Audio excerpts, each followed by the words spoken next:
take our little piece, our 1/4 flat, natural, all the basket terms, and we're gonna weave this guy around. So now I'm gonna get Lily started, but the point is we want the opposite thing to happen with our locking row. This is our locking row. And if we did the same thing as this stave, then nothing would happen. It wouldn't lock anything in. So we have to do the opposite of the stave. So the stave goes over under. We want our weaver to go over under up here. And I'm going to show you what we do at the corner. We are going to fold. So I'm holding here so that my staves don't move. So we're going to come in and bend. And so we're going to have it right up against, I'm going to show you one of the other ones Lily made. Spotting on. So right here is what we're doing. We're doing this little guy right here. So see our little corners fold. That's what we're working on right now. Sometimes it's really helpful to be able to see what we're doing. All right, go for it, Lil. So mainly you're just wanting to make sure that your weaver doesn't get twisted or turned on you. And don't forget, Lily, you want your weaver to go all the way up against your stave. So like that. But we just want it to meet right up against the stave, but not push the staves in. Great job. Now, if you'll turn it away from you, it'll be easier to keep weaving. So now this is where we do our fold. Let them see it. So we come down right here and we do our fold. Now press it down, Lily. Yep, and we just press it down and we keep going. She's a pro, guys. 7 years old and a pro. This is her 4th basket currently that she's working on. You're all here to see Lily doing her 4th basket ever. Now, I started weaving when I was 6 with my granny in Kentucky, and Lily started weaving when she was 6 with her mama here in Texas. And the first one, can you show them that one? Yeah, I can show them the first one.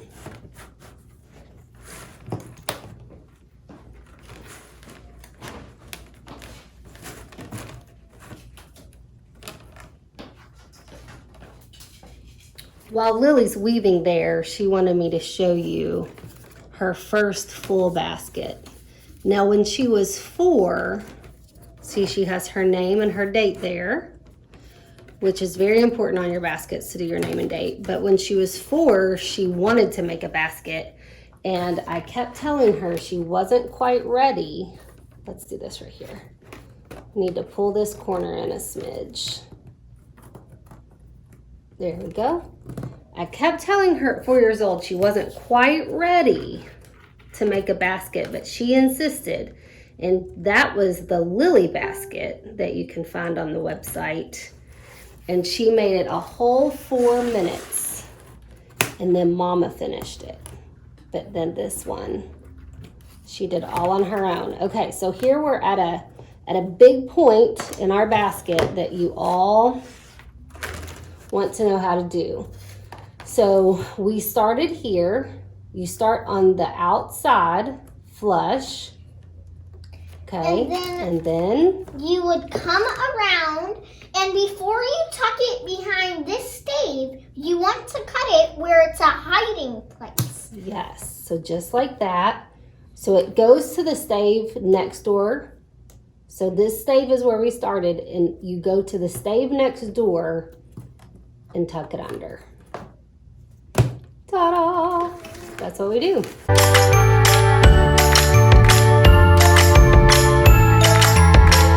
All right, now we are ready, guys, to start upsetting our basket.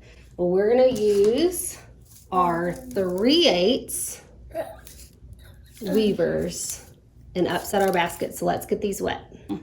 So on your weavers, you have a smooth and a rough side. This is the rough side, this is the smooth side. We want the smooth side to face out of our basket, and we want our weaver to be on the outside flush with your stave. And now we're going to clip it. All right. So now Lily showed them. And another thing I want to make sure you notice, guys, is if you bend this guy up, then that's not good because it's hurting the locking row. So you have to pick a stave that, for your first row, that keeps the locking row on the inside of the basket. So if we bent this one up, the locking row would be on the outside of the basket, and we do not want that. We want to bend one up that keeps the locking row on the inside. So now, what Lily was saying, every other stave is going to stand up.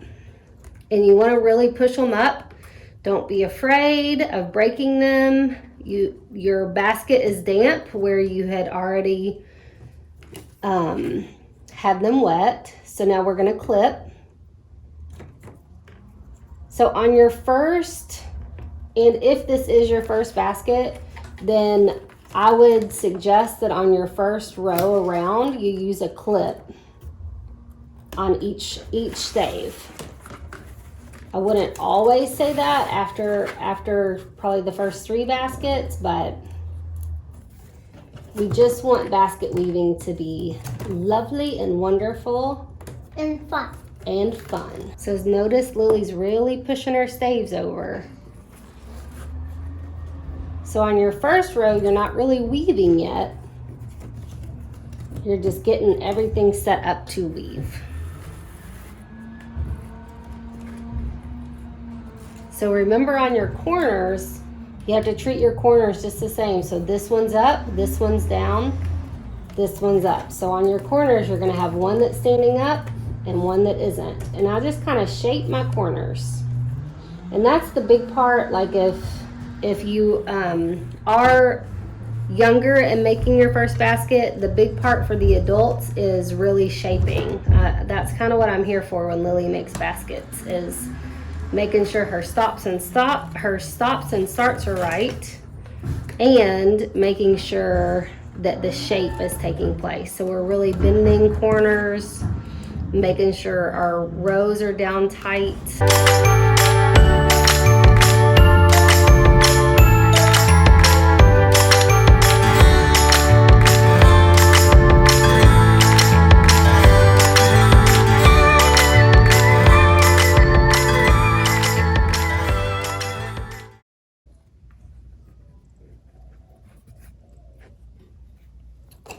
So Lily, talk them through how you're going to cut the stave. You're back where you started your row. And so for this, when I'm finishing off, whenever you come around, you always want to go to the next neighbor. So this is where we started. So the next neighbor is to the right, and that's the next stave. The stave that's next door. Just like your next door neighbor. All right. So, see, you can tell that it's a little long, so you could see it. So I'm just gonna hide it a little more by cutting it a little shorter. So now we're gonna put in another row. Now what do we do for starting the next row, Lily? We put it on the opposite side of where we started the other row. That's right. So we're going to turn our basket around. And now it's okay if some of your row is loose, because the third row is what we call magical. Now make sure that your smooth side is facing out. Flush on the outside and clip. So the third row is magical because it kind of makes everybody stand in line like they're supposed to. So now Lily is going to pull up all of the staves that are just sitting still on the table. And see, we can shape our corners as we go. So now all of the staves that are laying on the table, Lily's gonna bring up. And she's not afraid of breaking them. She's just gonna bend them up and then weave. Now we're really weaving, so we're going behind the stave that's already standing.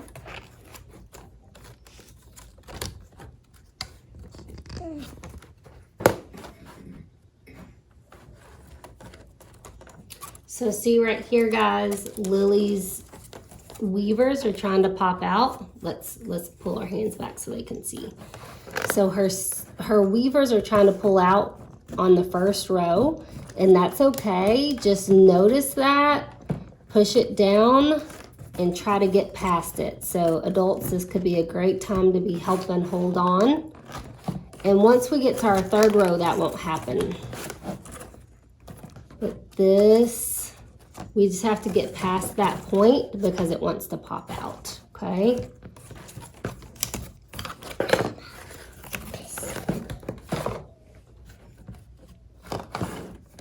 And this time you really can get rid of a lot of your clips. Because that's the timing that I started taking off all my clips and not really using them.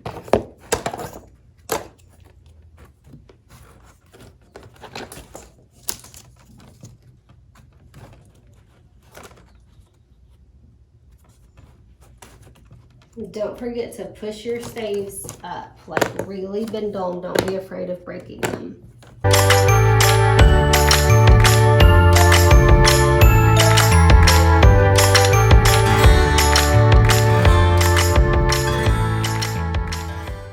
And now we're going to do, if you remember, the same thing that we did on the second row and on the rim of our base.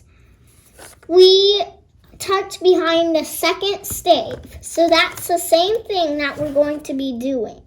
So we started flush on the outside and we want to cut so that it has behind our next door neighbor. Like we're going inside its house. Yeah, like we're going inside its house. That's great. Okay, I have to remember this weaver, the way you know how to start is this weaver down here goes under, over, under. So the one up here, we want to say over, under, over. It just has to do the opposite thing.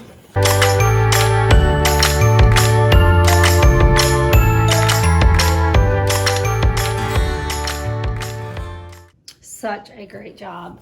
So now Lily has in her 3 rows. So here's what I want to point out. She has done a fantastic job. So proud of her, always. All right, so now we want to give some shape. So see where we have some silly gooses trying to lean. We're just gonna we're gonna stand our stave straight up, pinch our corners. Stand our stave straight up. And see this, since we did that, it shows a little bit of the end of our row. So we're just gonna cut him a smidge more. Now there was one corner that acted like it had too much give, and that's this one. See how that corner has a little too much give? So I'm actually closer. If I go back to the left, I'm closer to where I started.